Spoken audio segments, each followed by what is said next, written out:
இன்றைக்கி ஒரு சூப்பரான ரெசிபியோடு வந்திருக்கேன். நிறைய காய்கறிகள்லாம் சேர்த்து சாம்பார் சாதம் குக்கரில் நல்லா குலைவாக எப்படி பண்ணலான்ட்டு பார்க்கலாம். பிகினர்ஸ்க்கு ரொம்ப யூஸ்ஃபுல்லாக இருக்கும்.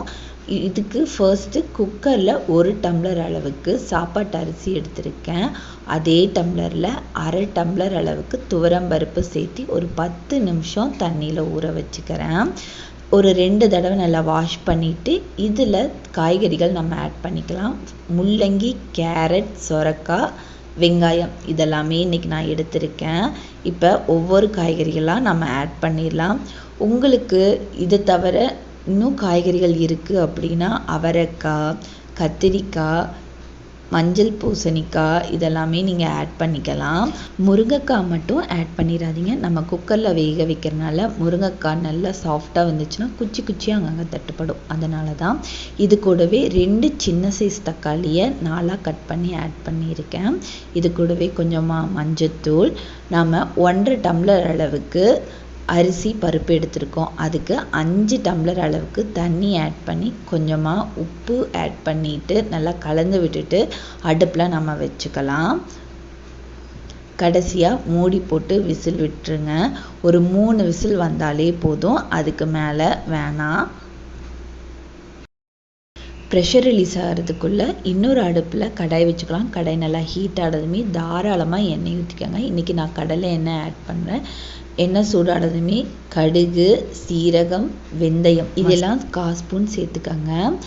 கடுகு நல்லா பொரிஞ்சதுமே 10 சின்ன வெங்காயத்தை 4ஆக கீறி வச்சுருக்கேன். அதையும் இது கூட ஆட் பண்ணி கொஞ்சமாக கருவேப்பிலை ஆட் பண்ணிக்கோங்க. 1/4 ஸ்பூன் அளவுக்கு பெருங்காயம், 1.5 ஸ்பூன் அளவுக்கு சாம்பார் தூள் ஆட் பண்ணி அடுப்பு லோ ஃப்ளேமில் வச்சு கலந்து விட்டுக்கோங்க. ஆல்ரெடி சின்ன பெரிய சைஸ் நெல்லிக்காய் அளவு புளியை ஒரு 1/2 hour தண்ணியில் ஊற வச்சுருக்கேன். அதை நல்லா பிழிஞ்சு ஃபில்டர் பண்ணி தனியாக எடுத்து வச்சுக்கலாம். புளி தண்ணி எனக்கு நல்லா கெட்டியாக இருக்குது. அதனால் ஒரு 1/4 டம்ளர் அளவுக்கு நான் தண்ணி ஆட் பண்ணிக்கிறேன்.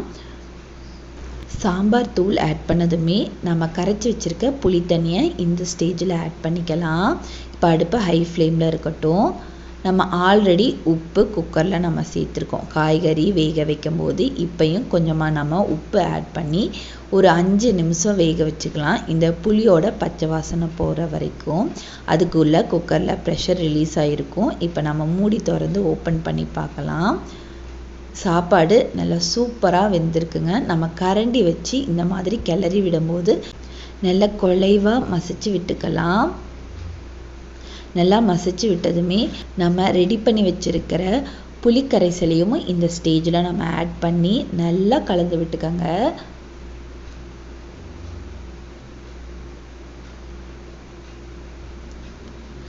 கரண்டி வச்சு நல்லா கலந்து விட்டுக்கோங்க. இந்த ஸ்டேஜில் ஒரு கை அளவுக்கு பொடியாக கட் பண்ணியிருக்க கொத்தமல்லி தலையை ஆட் பண்ணி நல்லா கலந்து விட்டுக்கிறேன்.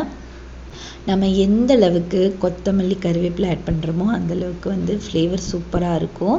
இந்த ஸ்டேஜில் 1/4 ஸ்பூன் அளவுக்கு வெல்லம் சேர்த்துக்கிறேன். இதை புளிப்பு, காரம், உப்பு எல்லாத்தையுமே பேலன்ஸ் பண்ணி கொடுக்கும். கடைசியாக ஒரு தாளிப்பு கொடுத்துக்கலாம். நெய்யில் முந்திரியை நல்லா கோல்டன் ப்ரௌன் கலராக ரோஸ்ட் பண்ணிவிட்டு கடைசியாக கருவேப்பிலை ஒரு கொத்து ஆட் பண்ணிடலாம். இப்போ நல்லா பொரிஞ்சதுமே நம்ம ரெடி பண்ணி வச்சுருக்க சாம்பார் சாதத்தில் கொட்டிடுங்க. அவ்வளோதாங்க, நமக்கு நல்ல கமன்னு சாம்பார் சாதம் ரெடி ஆயிடுச்சு. 10 நிமிஷம் மூடி போட்டு வச்சுட்டு அதுக்கப்புறம் சர்வ் பண்ணுங்கள். கூட அப்பளம் கூட சர்வ் பண்ணுங்கள். அப்போ தான் டேஸ்ட் அல்டிமேட்டாக இருக்கும். இந்த ரெசிபி கண்டிப்பாக உங்களுக்கு பிடிச்சிருக்குன்னு நம்புகிறேன். பிடிச்சிருந்துச்சு அப்படின்னா லைக் பண்ணி சப்ஸ்கிரைப் பண்ணுங்கள். தேங்க்யூ.